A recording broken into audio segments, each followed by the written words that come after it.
satu tentang budaya positif yang bisa kita terapkan di sekolah. Nanti ada kegiatannya pemaparan dari saya, kemudian melihat video, terus ada ngisi kuesioner. Jadi nanti kegiatannya kita seperti itu selama 1 jam ke depan.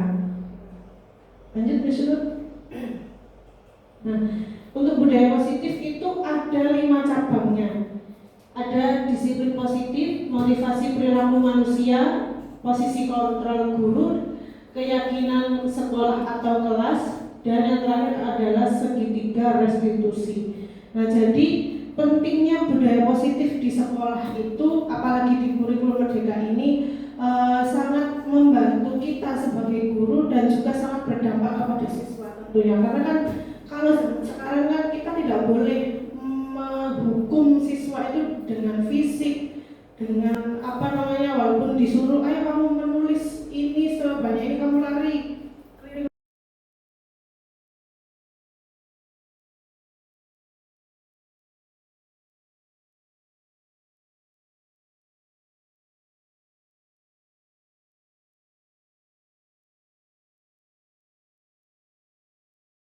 Lapangan kamu tidak boleh ini, tidak boleh ini.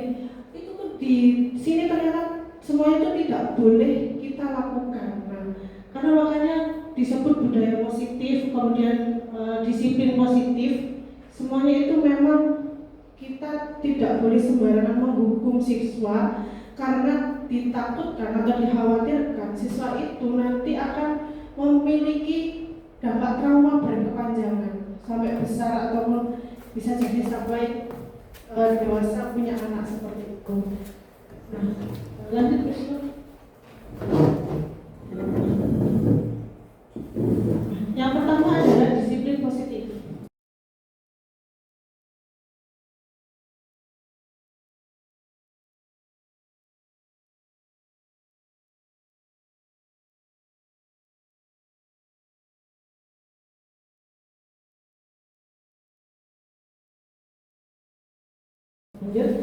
Dalam rangka menciptakan lingkungan positif, salah satu strategi yang perlu kita tinjau kembali adalah penerapan disiplin di sekolah. Apakah telah efektif? Apakah masih perlu ditinjau kembali? Apa sesungguhnya arti dari disiplin itu sendiri?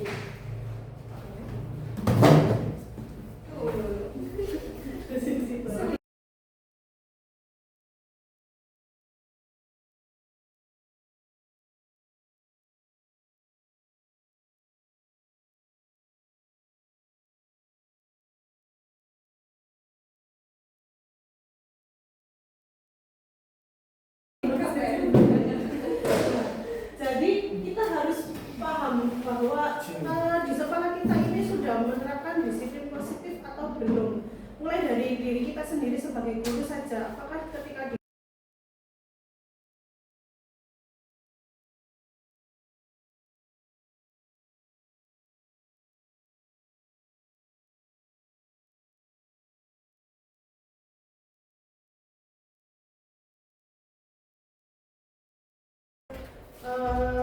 lari-lari ketika kita belajar, nah apakah kita responnya itu lebih ke kamu jangan lari-lari, apakah itu, atau bahkan kita tanya kenapa sih kamu lari? Nah mungkin persentasenya banyakkan mana, apakah kita melarang atau kita mendalami kenapa dia itu sampai melakukan seperti itu?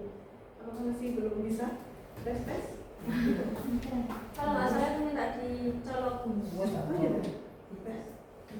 Kalau nggak salah ini minta diganti. Oke.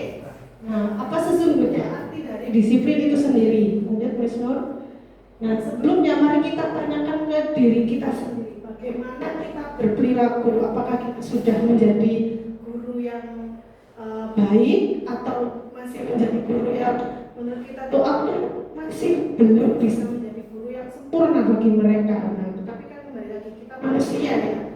Tidak bisa dituntut bahwa selalu berperilaku sempurna di hadapan wali murid. Tetap kita memiliki emosional, memiliki perasaan, memiliki problem-problem entah di luar sini yang menjadikan kita emosionalnya itu naik turun. Tapi kan tetap di hadapan siswa kita itu harus terlihat baik seperti itu. Mengapa kita melakukan segala sesuatu? Apa kita melakukan sesuatu karena adanya dorongan dari lingkungan atau ada dorongan yang lain? Nah, terkadang kita melakukan sesuatu karena kita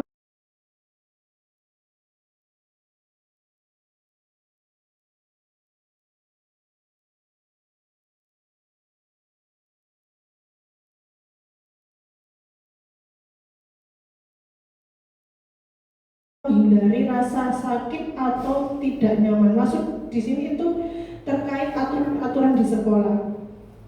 Nah, jadi aturan itu, kedisiplinan itu ya, biasanya kan mendengar kata disiplin itu kan konotasinya tuh wah disuruh berangkat pagi, disuruh duduk dengan anteng, nah disuruh untuk mengerjakan ini dengan sampai selesai. Nah, konotasi disiplin itu kita mengerjakan sesuatu itu sesuai aturan.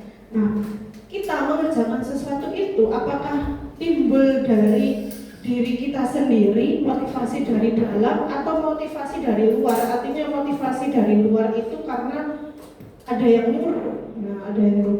Kayak contoh kecil ketika kedatangan pagi. Nah, kita itu datang pagi itu apakah dari diri kita sendiri bahwa oh saya itu seorang guru harus bisa menjadi teladan siswa. Oh, berarti kalau siswa itu tidak boleh terlambat dari pukul 7, berarti saya juga guru bisa memberikan contoh kepada mereka. Nah, itu kan berarti timbul dari diri sendiri. Tapi kalau itu dari orang lain berarti kan ada teguran, ada disuruh, nah seperti itu. Nah, terus kemudian terkadang kita juga melakukan sesuatu untuk mendapatkan apa yang kita mau. Pernahkah Anda melakukan sesuatu untuk mendapat senyuman atau pujian dari orang lain? Atau untuk mendapat hadiah? Atau untuk mendapatkan uang? Apalagi kira-kira alasan orang untuk melakukan sesuatu. Nah, ternyata biasanya kita kan sering kasih reward ya, reward ke anak-anak berupa hadiah, berupa entah itu hadiah berupa barang atau bintang atau apa. Ternyata di materi ini tuh dari reward itu bisa menimbulkan efek yang negatif. Artinya mereka ketergantungan gitu loh. Contoh guru A ini kalau di kelas selalu memberi reward, entah itu berupa jajan sederhana atau bintang. Nah, kemudian semangat nih di guru A ini, tapi di guru lainnya itu tidak ada reward, hanya mungkin penyelesaian tugas sudah selesai ya kita beri nilai sesuai dengan kompetensinya, kemudian kita beri ujian, tapi ternyata dia nggak antusias karena apa? Terbiasa mendapatkan hadiah. Nah, itu efek negatifnya. Artinya dia hanya melakukan atau kita ya hanya melakukan karena ada hadiahnya.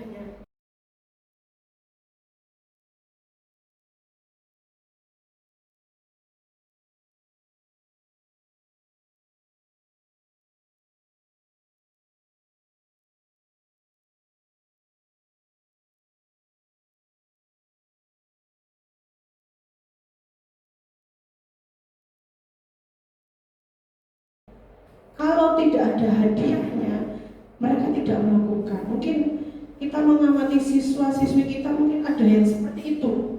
Nanti dapat apa, Miss? Nggak dapat apa-apa, kan udah lembak ya, nggak mau, nggak antusias gitu loh. Contoh kalau kita membuat kegiatan kan ditanya dulu sama mereka, nanti dapat apa? Nah, bukan nanti kita melakukan apa, terus kemudian manfaatnya seperti apa. Nah, itu yang efek dari keseringan kita memberi hadiah kepada anak-anak. Makanya di materi ini kita tidak boleh terlalu sering memberi hadiah, tapi harus memberi maksud dan tujuan mereka lakukan. Contoh kalau seandainya kalau datang pagi itu memang tidak ada hadiahnya, tapi kalian kan bisa manfaatnya itu jadinya tidak terlambat, jadi bisa mengikuti sholat bersama teman-temannya, jadinya kalian bisa mengikuti opening dari awal sampai akhir, terus kemudian jadi bisa sholat, jadi bisa mengikuti bacaan. Kalau sendiri kan nanti gimana bacanya? Nah, maksudnya dikasih pemahaman. Ketika mereka melakukan itu apa manfaatnya, ketika tidak melakukan itu apa dampaknya, lebih ke situ, sehingga mereka itu melakukan sesuatu itu tahu maksud dan tujuannya. Kita menyuruh, bukan karena udah lakukan aja, nanti kalau yang absennya paling disiplin nanti Miss kasih hadiah. Nah, jadi motivasinya adalah hadiah, bukan maknanya itu. Lanjut. Nah, makna dari kata disiplin dalam budaya kita, makna kata disiplin di mana menjadi sesuatu yang dilakukan seseorang pada orang lain untuk mendapatkan keputusan. Kita cenderung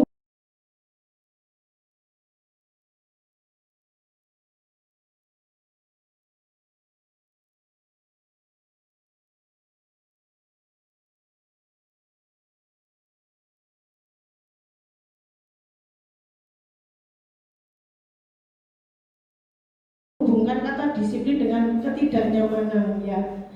Setuju atau tidak, atau disadari atau tidak, memang seringkali memaksakan seseorang untuk mengikuti peraturan itu kan tidak mudah, ya, tidak nyaman lah. Nah, itu makanya kenapa dikonotasikan disiplin itu sebuah ketidaknyamanan, karena harus mengikuti aturan itu tadi. Ki Hajar Dewantara menyatakan bahwa untuk mencapai kemerdekaan atau dalam konteks pendidikan kita saat ini, untuk menciptakan murid yang merdeka, syarat utamanya adalah harus ada disiplin yang kuat. Disiplin yang dimaksud adalah disiplin diri yang memiliki motivasi internal. Jika kita tidak memiliki motivasi internal, maka kita memerlukan pihak lain. Nah, untuk mendisiplinkan kita atau motivasi eksternal karena berasal dari luar, bukan dari dalam diri kita sendiri. Jadi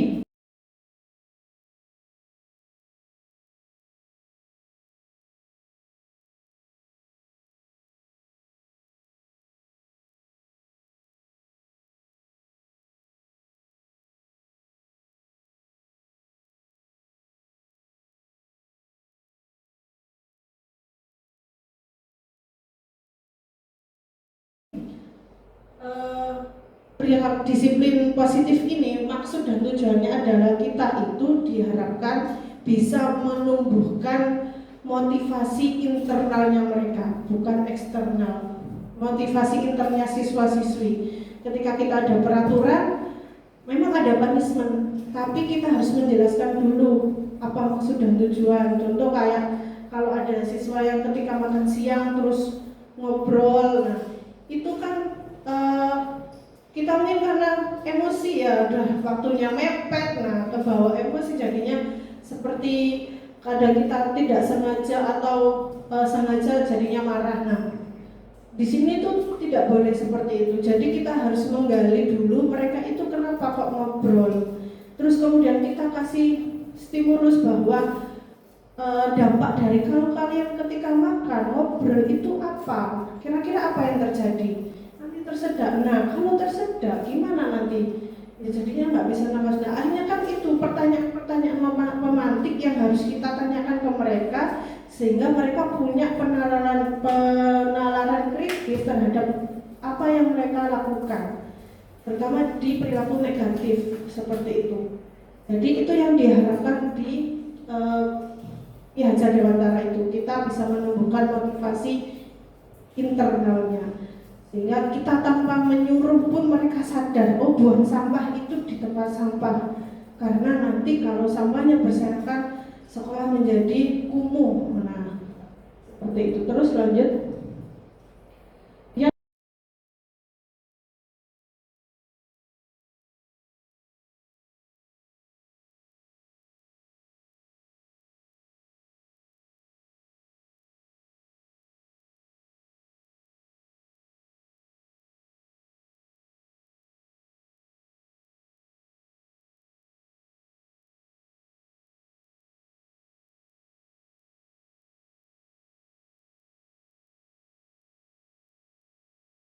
menyatakan bahwa arti dari kata disiplin berasal dari bahasa Latin atau disiplina yang artinya belajar. Kata disiplin juga berasal dari akar kata yang sama dengan disiplin atau murid atau pengikut. Untuk menjadi seorang murid atau pengikut, seseorang harus paham betul alasan mengapa mereka mengikuti suatu aliran atau ajaran tertentu, sehingga motivasi yang terbangun adalah motivasi intrinsik, bukan ekstrinsik. Intrinsik itu sama. Intrinsik itu dari dalam diri, ekstrinsik dari orang lain. Jadi di sini disiplin positif ini seperti yang tadi saya jelaskan, bahwa kita harapkan bahwa anak-anak itu memiliki kesadaran dari dirinya sendiri. Nah, ini jenengan-jenengan selaku guru-guru, nah mudah-mudahan bisa menumbuhkan motivasi intrinsiknya siswa, mungkin mulai dari diri kita sendiri, hal-hal sederhana bahwa contohnya kantor ketika keluar itu dimatikan AC-nya kalau nggak ada orang. Nah itu kan hal-hal sederhana yang bisa kita lakukan tanpa harus ada yang mengingatkan seperti itu. Terus seseorang yang memiliki disiplin diri berarti mereka bisa bertanggung jawab. Jadi orang yang motivasi terbesarnya itu dari diri sendiri itu dipastikan pasti memiliki tanggung jawab yang lebih besar daripada tergantung orang lain. Wah aku gak dieling noy, ya wes. Nah kayak gitu anak-anak kan ketika siswa seperti itu kan menganggap aku melakukan, contohnya aku menaruh tas di bawah sembarangan, tasku terbuka, buku berjajaran. Kalau nggak diingatkan kan mereka menganggap bahwa itu tidak apa-apa. Guruku lihat aja nggak dikasih tahu. Nah, itu kan berarti menunggu ditegur baru berubah. Tapi harapan kita siswa-siswi dan juga guru-guru di sini memiliki kesadaran dari tumbuhnya itu dari diri sendiri atau intrinsik.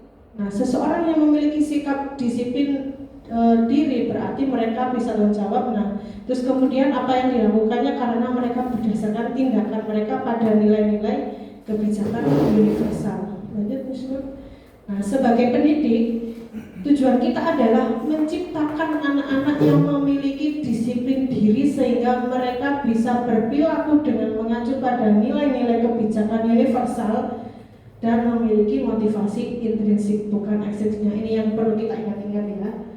Jadi bisa dimulai dari kita sendiri sebagai guru, kemudian dipraktekkan ke siswa. Ketika siswa ada yang melakukan menurut kita tidak sesuai, nah itu cara mengingatkannya dengan digali kenapa mereka melakukan itu.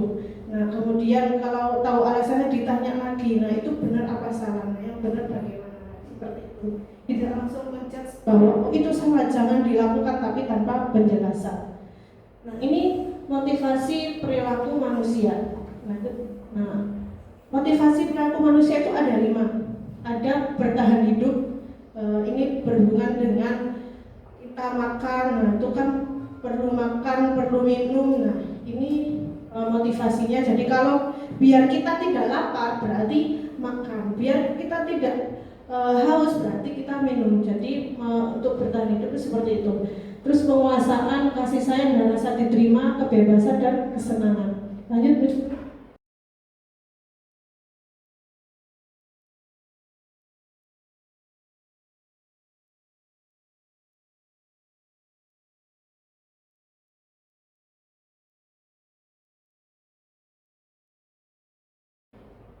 Terus ini ada video.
Salam dan bahagia Ibu dan Bapak Guru untuk membangun budaya sekolah yang positif dengan lingkungan yang aman dan mendukung murid untuk menjadi pribadi yang berdaya, seimbang, dan bahagia.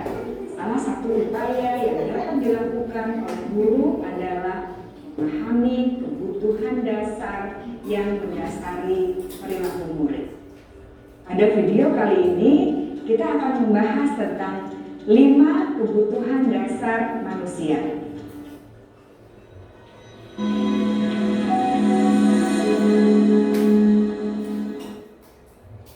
Ki Hajar Dewantara dalam salah satu kutipannya menyatakan, kita ambil contoh perbandingannya dengan hidup tumbuh-tumbuhan. Seorang petani dalam hakikatnya sama kewajibannya dengan seorang pendidik yang menanam padi misalnya. Hanya dapat menuntun tumbuhnya padi. Ia dapat memperbaiki kondisi tanah, memelihara tanaman padi, beri pupuk dan air, membasmi ulat-ulat atau jamur-jamur yang mengganggu hidup tanaman padi, dan lain sebagainya. Ketika guru memahami kebutuhan apa yang mendasari perilaku murid, dan guru berusaha menuntun dan mendukung murid dalam memenuhi kebutuhannya secara positif, pada hakikatnya guru tersebut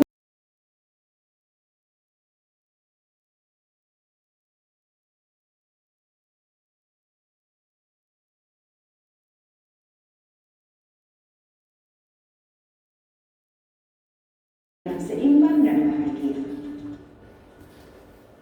Sebaliknya, ketika kebutuhan dasar tidak terpenuhi dengan baik, maka seseorang akan mengalami emosi negatif seperti bosan, sedih, dan kecewa.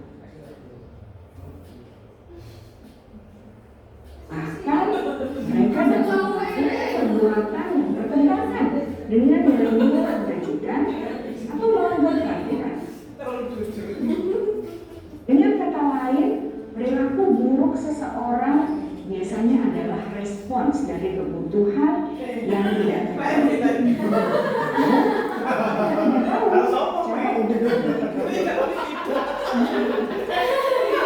Adalah kebutuhan dasar manusia menurut Dr. William Glasser, yaitu yang pertama, kebutuhan untuk bertahan hidup atau survival. Kedua, kebutuhan untuk merasa diterima atau love and belonging. Yang ketiga, kebutuhan akan kebebasan atau freedom. Yang keempat, kebutuhan akan kesenangan atau fun. Dan yang kelima, kebutuhan akan penguasaan atau power. Kebutuhan dasar yang pertama adalah kebutuhan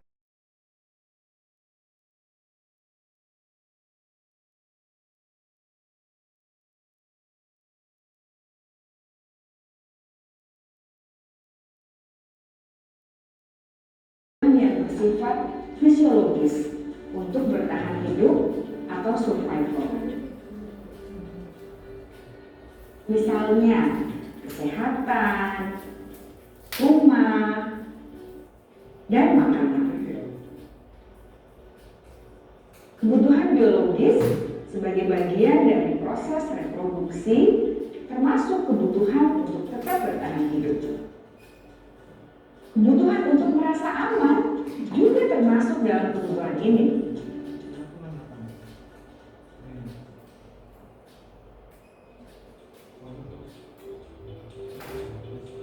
Agar murid dapat belajar dengan baik, kebutuhan mereka akan merasa aman, pangan, sandang, dan papan harus terpenuhi. Bagaimana mungkin mereka dapat belajar dengan baik bila mereka datang ke sekolah dengan perut yang lapar atau bila rumah mereka kebanjiran?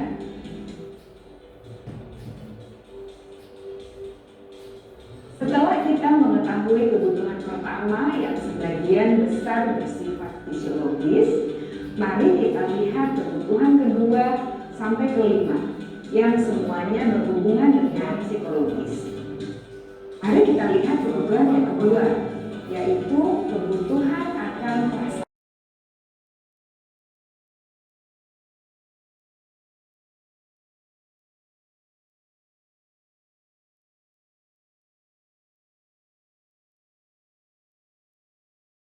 Diterima oleh kelompok atau komunitasnya, atau kebutuhan love and belonging.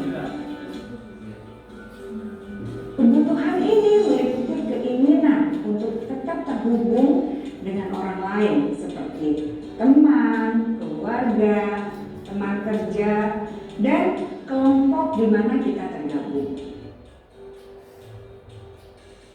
Setiap murid ingin menjadi bagian yang berharga dari kelas dan juga sekolah. Mereka juga ingin diterima oleh orang lain dan kelompoknya. Bahkan murid yang terlihat paling cuek pun jauh di dasar hatinya pasti ingin merasa diterima. Sebagai guru, seharusnya kita dapat menerima murid kita apa adanya, sesuai dengan kodratnya. Karena setiap murid adalah unik. Mereka memiliki kekuatannya masing-masing, sehingga guru seharusnya bisa menciptakan kesempatan untuk murid berkolaborasi dan memiliki ikatan emosi satu sama lain. Murid-murid yang memiliki kebutuhan yang besar untuk merasa diterima, biasanya mereka belajar karena suka pada gurunya, dan mereka juga suka bekerja dalam kelompok. Kebutuhan yang ketiga adalah kebutuhan akan kebebasan atau kebutuhan membuat pilihan. Murid harus diberi kesempatan untuk membuat pilihan dan bertanggung jawab atas pilihan yang mereka telah ambil. Beri mereka kebebasan bukan berarti membiarkan mereka melakukan apa saja yang mereka mau, melainkan lebih memberi mereka kesempatan untuk membuat pilihan, menyuarakan pendapat mereka dengan percaya diri, dan memberi mereka kesempatan untuk mencoba hal-hal yang baru. Pembelajaran dengan metode yang beragam dan menarik juga akan memenuhi kebutuhan murid tentang kebebasan ini. Pembelajaran berdiferensiasi, di mana guru menyediakan beberapa jenis tugas yang bisa dipilih oleh murid sesuai minat mereka, sangat baik untuk mengembangkan murid menjadi lebih mandiri dan memiliki motivasi internal.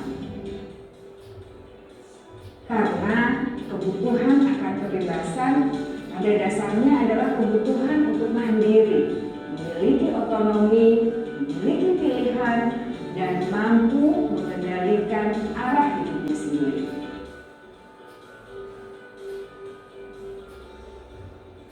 Kebutuhan yang keempat adalah kebutuhan akan kesenangan. Bayangkan Bapak Ibu hidup tanpa rasa senang, betapa menyedihkannya. Glasser menghubungkan kebutuhan akan kesenangan dengan belajar. Jangan sepelekan kebutuhan murid untuk merasa senang di kelas. Sebagai guru, jangan ragu-ragu untuk dengan sengaja memasukkan kegiatan yang menyenangkan dalam kelas. Murid-murid dengan kebutuhan dasar kesenangan yang tinggi ingin menikmati apa yang mereka lakukan. Mereka juga konsentrasi tinggi saat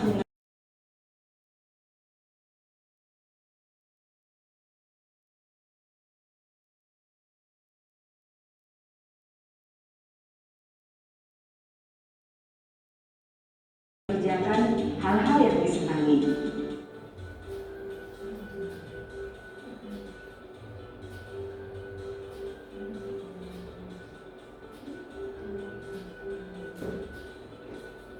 Kebutuhan yang kelima adalah kebutuhan akan penguasaan.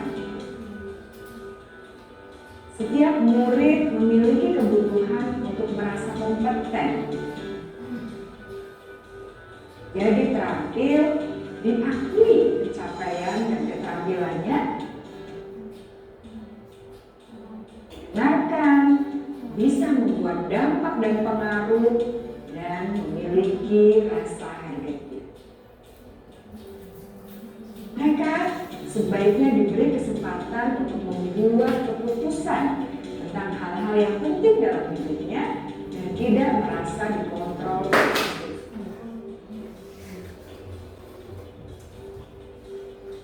Pada murid yang telah menginjak usia remaja, seringkali mereka merasa tidak memegang kendali atas kehidupannya sendiri.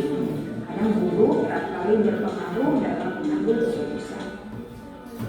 Murid-murid yang memiliki kebutuhan dasar akan penguasaan yang tinggi biasanya selalu ingin menjadi pemimpin. Mereka juga suka mengamati sebelum mencoba hal-hal yang baru. Mereka juga perfeksionis dan merasa kecewa bila melakukan kesalahan.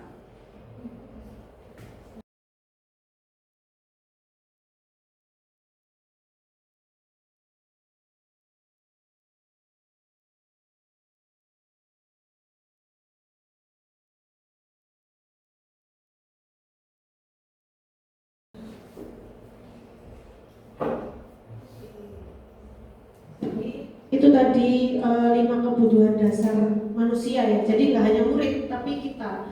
Artinya setiap siswa yang mereka lakukan itu pasti ada alasannya. Contohnya anak yang suka ini malaki jajannya teman-temannya ya. Itu kan pasti kalau kita tanya pasti dia itu ada yang tidak dibawa bekal, ada yang di rumah tidak sarapan sehingga dia itu minta-minta ke teman-temannya. Akhirnya kita anggap dia itu bikin masalah lah kepada teman yang lainnya. Nah karena kebutuhan dasarnya yang terkait dia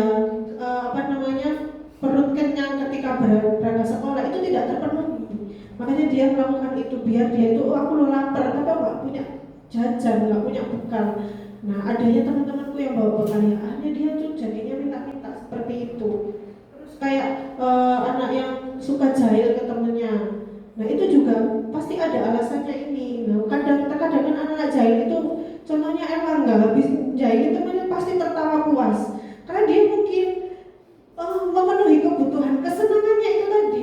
Dia tuh puas karena pasti jahil temenku tuh terus temenku jadinya entah sakit entah apa jadi tapi kan dia puas. Nah terus kemudian mungkin ada anak yang ketika kita kasih tugas ini tugasnya membuat cerita atau menulis atau mengerjakan apa, kemudian mereka merasa sambat terus, mungkin kebutuhan kebebasannya yang belum terpenuhi. Artinya dia tuh memang nggak suka mengerjakan entah dengan cara bercerita atau apa, mungkin dengan cara lain dia itu suka. Nah artinya kebebasan kebutuhan manusia yang bagian kebebasan itu yang mereka belum terpenuhi. Artinya setiap tingkah laku dari siswa yang kita anggap itu nakal ya, bikin onar atau suka mengeluh atau apapun itu yang merugikan orang lain ataupun dirinya sendiri, berarti 5 kebutuhannya ini ada yang belum terpenuhi. Bahkan kita sendiri mungkin ada yang belum terpenuhi. Coba lanjut Mas Nur. Nah, ini ada kuesioner. Bisa di-scan barcode. Ini nanti berupa Excel, tinggal ngisi, nanti kita tahu bahwa kebutuhan dasar manusia mana yang paling banyak atau yang sudah kita dari diri kita sudah terpenuhi, atau yang paling sedikit itu berarti yang belum terpenuhi dari diri kita. Itu sudah auto di sudah dijumlah. Ada tapi yang lainnya gimana? Misalnya saya senang berteman ya. Bukan jawabannya bukan iya ya. Yang itu kan ada yang di atasnya 1, 3, 5. Nah Nah, jadi kalau kotak yang satu berarti kalau jalan miliknya itu berarti angka 1. Oh, diisi nomor. Nah, diisi angka bukan ya tidak. Diisi angka. Saya sedang berteman juga. Tidak suka berteman. Saya sendiri. Waduh. Iya, Bapak hanya lihat. Wah, hanya lihat. Di-download. Oh, di download. Iya, di-download dulu kan itu di Google Drive. Di-download dulu ibu-ibu, bapak-bapak.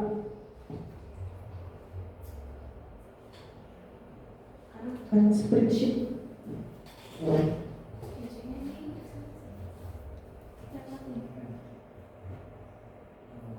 Benar ini tak matikan dulu aja ya.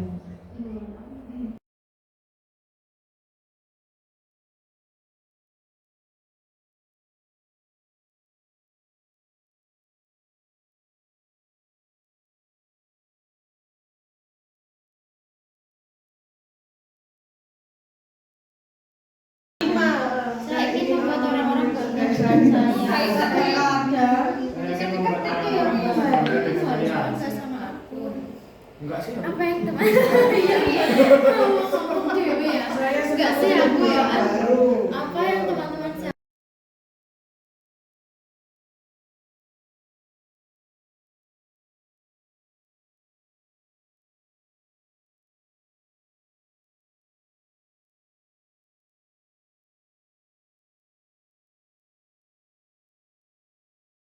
Gue disimpan Mbak.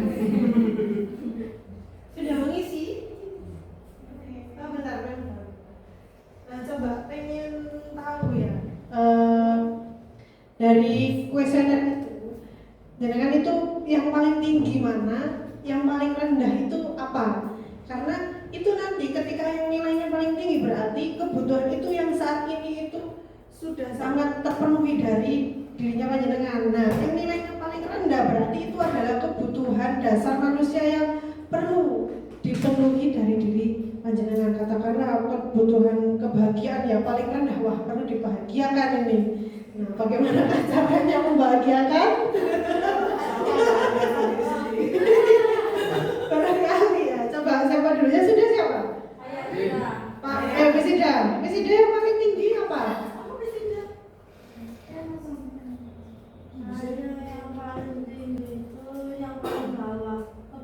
Waduh, sini berani sering tekan kan?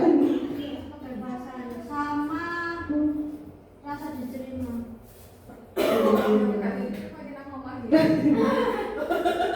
Iya sudah. Oh, yang paling tinggi apa tadi? Diterima, rasa diterima sama kesenangan. Yang paling tinggi itu yang rasa diterima. Kebebasan. Yang paling rendah itu Yang paling rendah itu Kebebasan. kebebasan. Berarti kebebasan. Wisida ini mungkin perlu iya bebas. Artinya terlalu dikotak-kotakkan sesuatu mungkin sehingga merasakan bebas itu kalau hasil dari situ ya.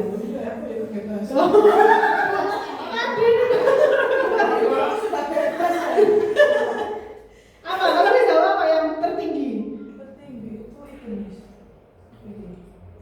Rasa diterima. Iya, rasa diterima. Itu ada yang di kuning-kuning itu loh, ada rasa diterima. Berarti lingkungannya semua menerima adanya pesawat.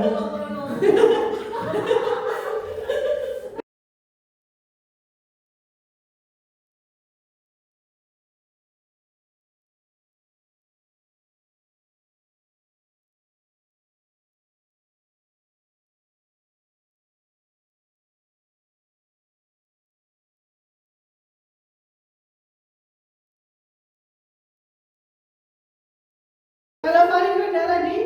Kebebasan. Oh, nggak bebas. Oh, nggak bebas berarti. Paling bebas ini. Kalau Pak Emin, Kebebasan. kebebasan nomor 1. Waduh. Soalnya nggak bebas, soalnya kan nggak mikir ya. Nah, saya kan mikir berarti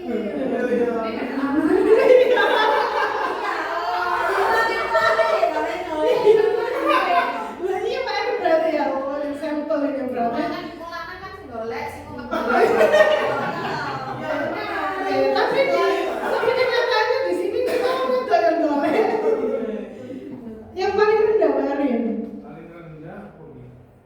Diterima.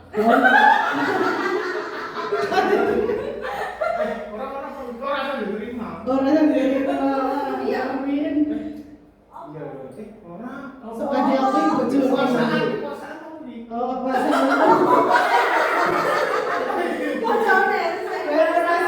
Berpuasa itu jiwa pemimpinnya maksudnya.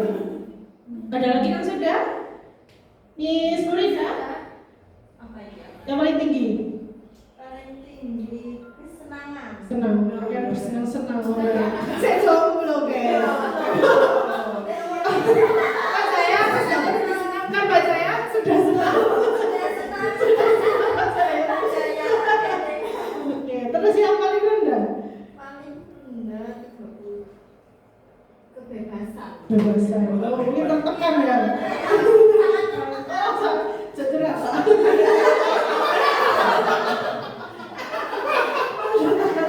Kalau misalnya, Siapa tinggi? Paling tinggi kesenangan. kesenangan Paling rendah kebebasan. Kalau ada kebebasan ya, kebebasan ya. Miss Novi. Paling tinggi Kesenangan. rasa diterima. Waduh. Waduh. Love marriage ini ya. Paling Rasa diterima banget.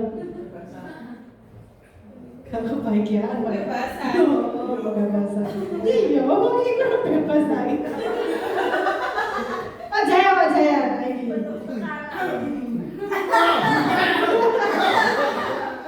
Kebebasan. Kebebasan apa Pak Jaya? tinggi. Tinggi Penting kebebasan. kebebasan. Paling Kalau rendah. terlalu bebas ini misalnya kalau ini. Kebebasan diterima. Diterima Pak. Diterima Pak.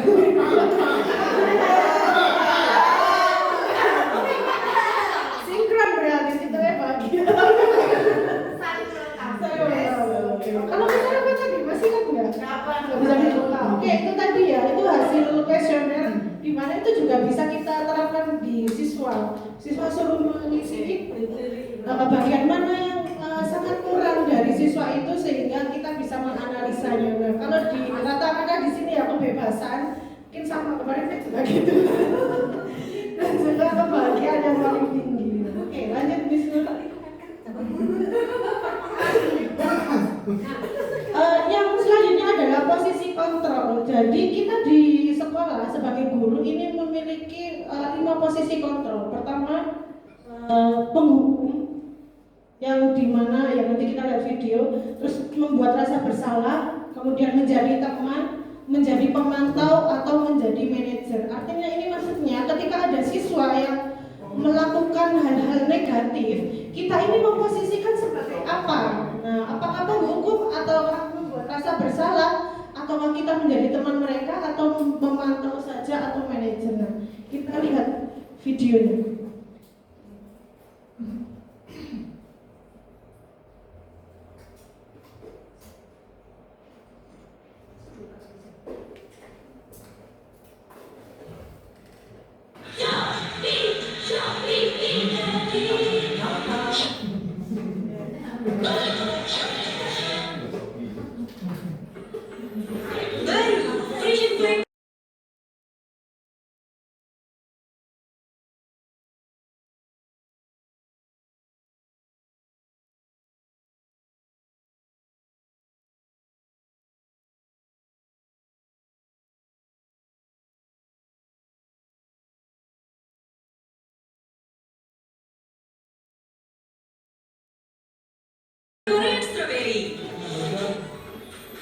Dengan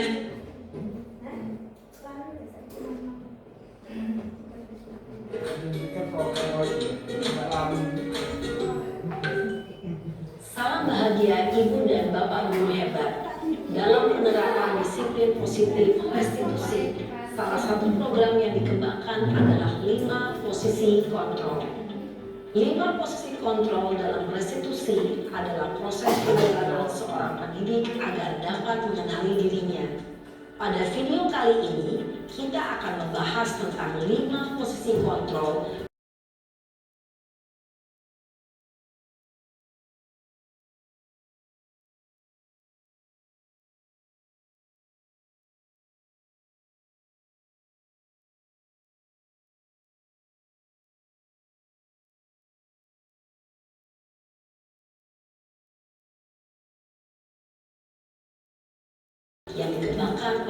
Gossen dan contoh penerapannya.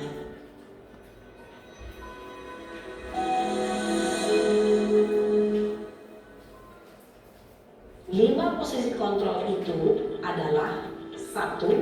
Posisi penghukum. 2. Posisi pembuat merasa bersalah. 3. Posisi teman. 4. Posisi pemantau atau monitor. Dan 5. Posisi manajer.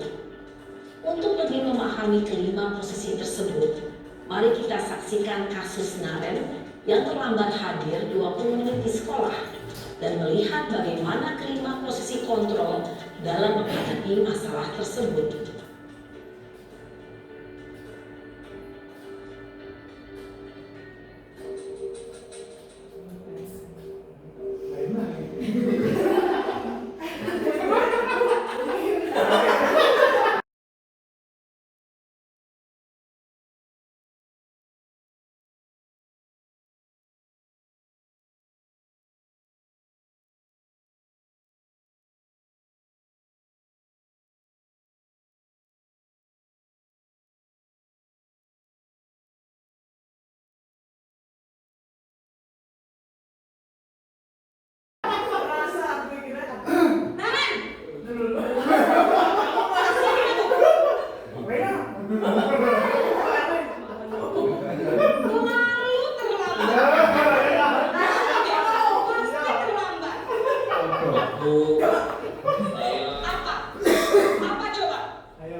Posisi penghukum biasanya berbicara dengan nada tinggi, menghardik, menunjuk, menyakiti, dan menyindir. Hukuman bisa berupa fisik maupun psikis. Ibu dan bapak guru hebat. Dampak yang terjadi pada murid ketika guru berada pada posisi penghukum adalah murid cenderung akan memberontak, bahkan menyimpan dendam.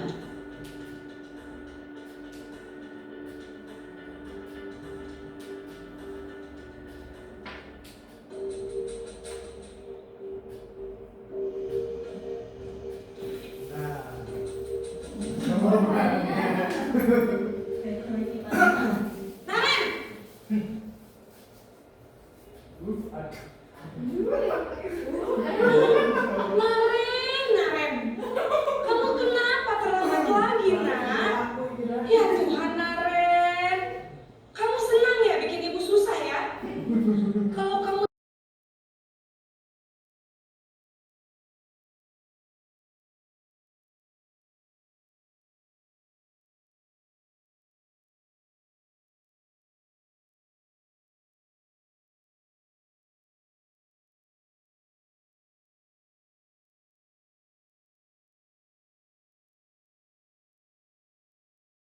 terlambat lagi, nanti ibu yang ditegur bapak kepala sekolah, nak.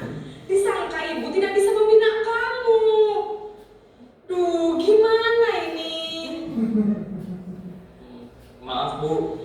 Duh, Gusti Naren. Kamu suka ya kalau ibu ditegur bapak kepala sekolah?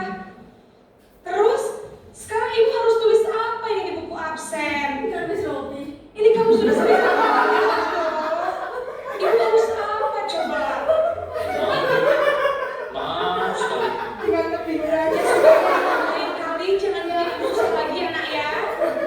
Ibu tidak akan kuat lagi kalau kamu begini terus.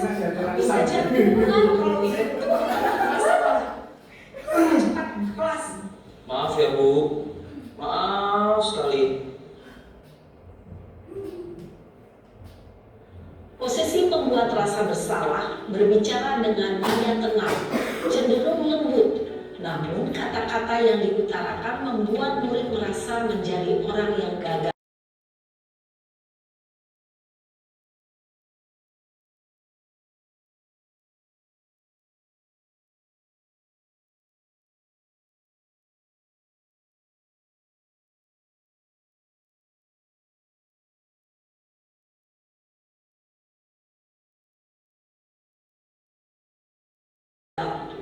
Memandang buruk dirinya sendiri, merasa tidak berharga, dan tidak sanggup membahagiakan orang lain. Ketika guru mengambil posisi pembuat rasa bersalah, murid akan menganggap dirinya yang bersalah dan ia akan menyimpan emosi negatif tersebut di dalam dirinya.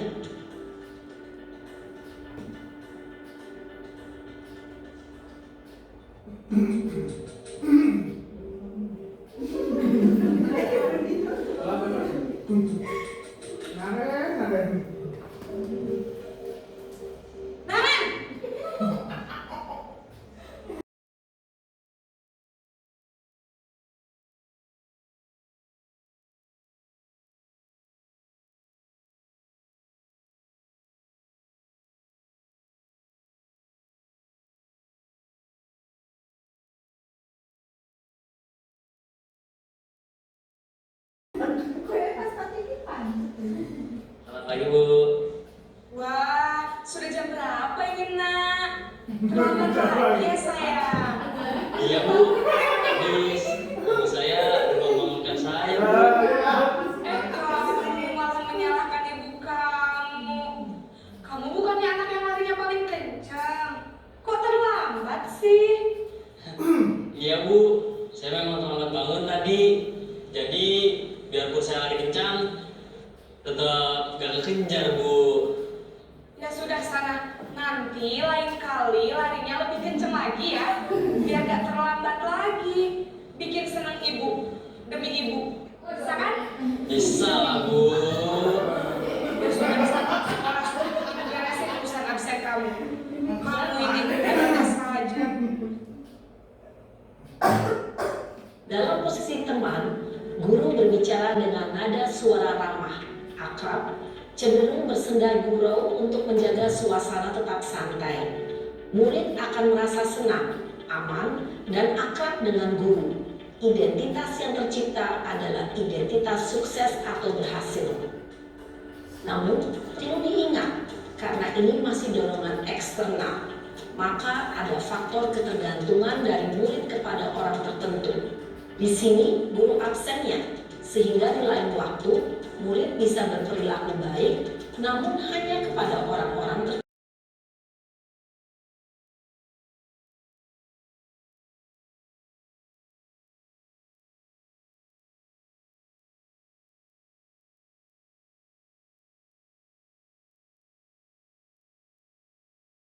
Tentu saja.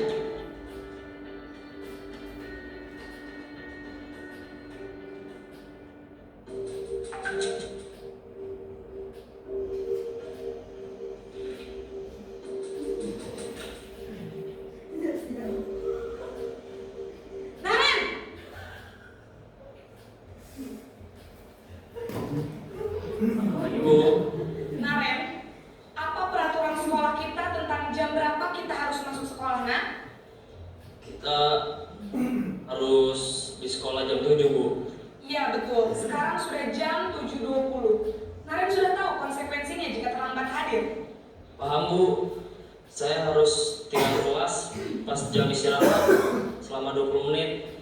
Ya benar, konsekuensinya demikian. Jadi nanti jam 9.30 pasti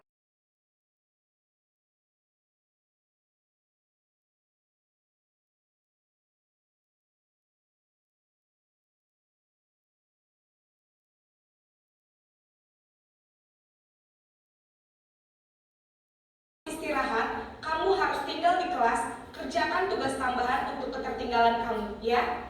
Baik, Bu. Posisi pemantau mengandalkan penghitungan atau data untuk mengontrol murid. Guru mengarahkan murid berdasarkan peraturan dan konsekuensi. Seorang pemantau menunjukkan bahasa tubuh dan ekspresi wajah yang datar dan cenderung formal.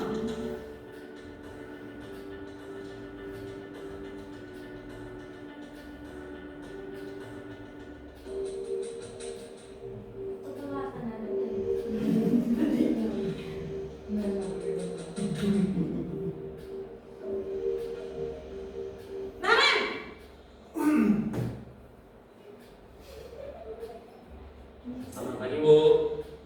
Selamat pagi, Naren. Maaf, Bu. Saya terlambat. Iya, sekolah masuknya jam 7, sekarang sudah jam 7.20. Jadi sekarang bagaimana nih, Naren? Maaf, Bu. Saya lupa setel alarm saya semalam.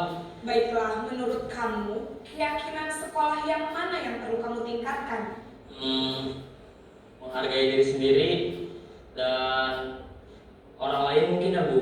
Setuju. Jadi, apakah Naren meyakini prinsip saling menghormati tersebut? Iya, Bu. Saya meyakininya. Apakah Naren bersedia memperbaiki masalah keterlambatan ini? Bersedia, Bu. Bagaimana kamu akan perbaiki masalah keterlambatan ini? Saya akan coba untuk tidak lupa menyetel alarm saya, Bu. Baik, kalau Naren lupa menyetel alarm di rumah, ada orang yang kira-kira bisa bantu mengingatkan tidak? Ada, Bu. Kata saya, Kak Emma. Ada lagi selain Kak Emma? Selain Kak Emma, ada ibu saya. Baik, jadi yang mengingatkan Naren adalah Kak Emma dan ibu kamu ya? Kira-kira akan mulai start alarm kapan nih, Naren? Setelah pulang sekolah, akan segera saya lakukan. Baik, jadi Naren akan setel alarm untuk bangun besok pagi dan akan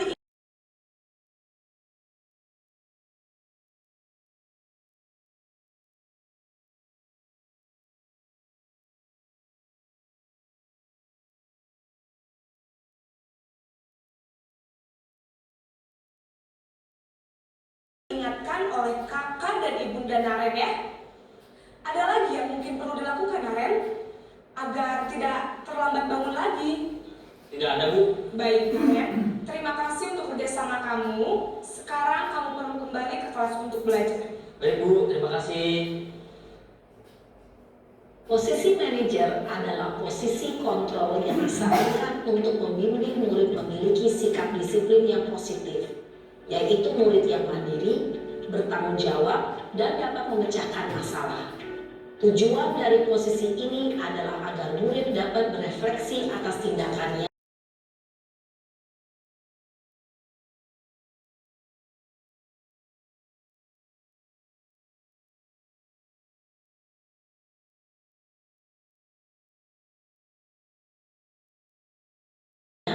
guru akan dengan tulus memberikan pertanyaan-pertanyaan bermakna sehingga membuat murid dapat belajar dari kesalahannya dan mencari sebuah solusi untuk menyelesaikannya.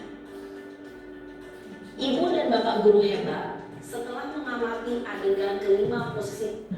Jadi itu tadi posisi kontrol, 5 posisi kontrol guru ketika menghadapi siswa. Kita sebagai pendidik itu diharapkan bisa yang nomor 5, yaitu manajer. Artinya tidak memberikan hukuman berupa fisik, tapi kita mengembalikan ke siswa itu apa yang dia lakukan, terus kemudian keyakinan kelas apa yang dia langgar, dan mereka mencari solusi sendiri.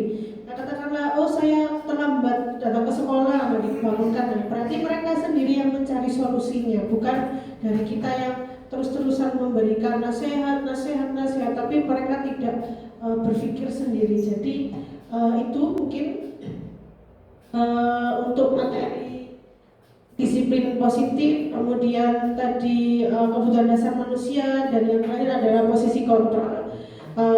Terima kasih atas kehadirannya. Semoga kita semua bisa mempraktikannya di siswa-siswi dan juga di lingkungan kita sebagai guru. Mudah-mudahan semuanya yang tadi saya sampaikan, kalau memang perlu ada yang didiskusikan nantinya, katakanlah, oh ternyata kita itu di satu siswa kita sudah menggunakan posisi kontrol manajer tapi tidak mempan. Nah, bagaimanakah tindak lanjutnya? Mungkin itu nanti bisa kita bahas bersama-sama untuk mencari solusi sehingga siswa-siswi yang di sini itu tidak mengalami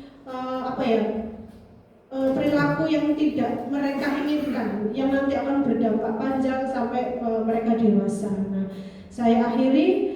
Wassalamualaikum warahmatullahi wabarakatuh. Waalaikumsalam.